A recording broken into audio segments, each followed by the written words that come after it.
je vous propose d'écrire un autre algorithme. Cette fois-ci, vous allez demander deux nombres à l'utilisateur et vous allez afficher un message qui l'informe si le quotient de ces deux nombres est positif, négatif ou s'il ne peut pas être calculé. Le quotient ne pourra pas être calculé si le deuxième nombre est nul. Cet algorithme est un peu plus compliqué que ceux que nous avons fait jusqu'ici. Si vous avez du mal à le mettre en place, n'hésitez pas à dessiner un organigramme pour vous aider. Pour cela, vous pouvez passer par le site draw.io, dont l'adresse s'affiche sur votre écran.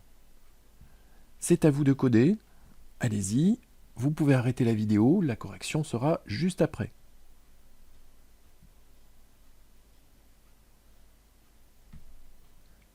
Voilà la correction. Nous avons utilisé le site draw.io pour tracer l'organigramme de l'algorithme à mettre en place.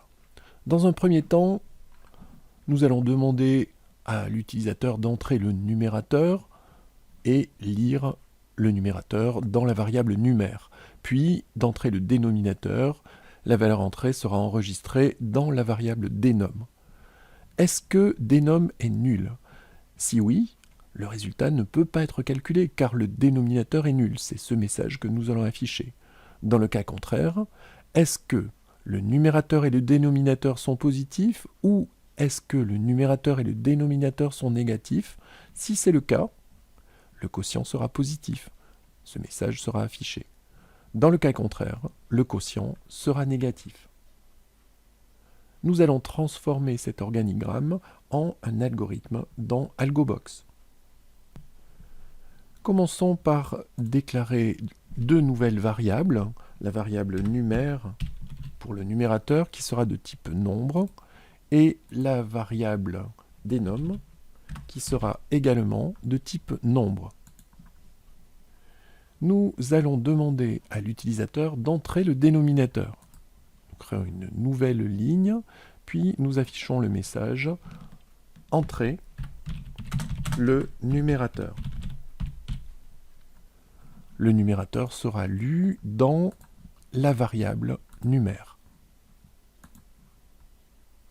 Nous lui demandons d'entrer le dénominateur. Entrez le dénominateur. Et le dénominateur sera lu dans la variable denom. Nous allons maintenant tester si le dénominateur est nul. Avec un test si dénominateur est nul. Dans ce si, il y aura un sinon. Donc, nous cochons la case « Ajouter sinon ». OK. Si dénominateur est nul, alors nous allons afficher un message qui dit que le résultat ne peut pas être calculé. Le résultat ne peut pas être calculé car le dénominateur est nul. Dans le cas contraire, si le dénominateur n'est pas nul, nous allons tester si le numérateur et le dénominateur sont tous les deux positifs ou tous les deux négatifs. Il y a donc un autre test si alors. Sinon, si le numérateur est positif et dénominateur est positif, ou si le numérateur est négatif et le dénominateur est négatif. Dans ce cas-là, nous allons dire que le quotient est positif. Dans le cas contraire, le quotient sera négatif. Il y a donc un sinon. Ici, le message sera le quotient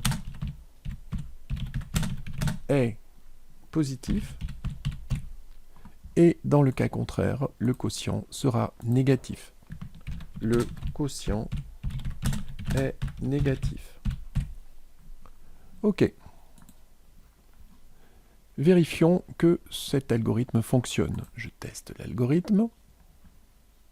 Je lance l'algorithme. Numérateur 12 par exemple, dénominateur 0. J'exécute. Le résultat ne peut pas être calculé.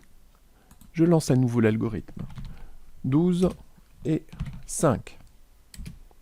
Le quotient est positif. Je lance l'algorithme.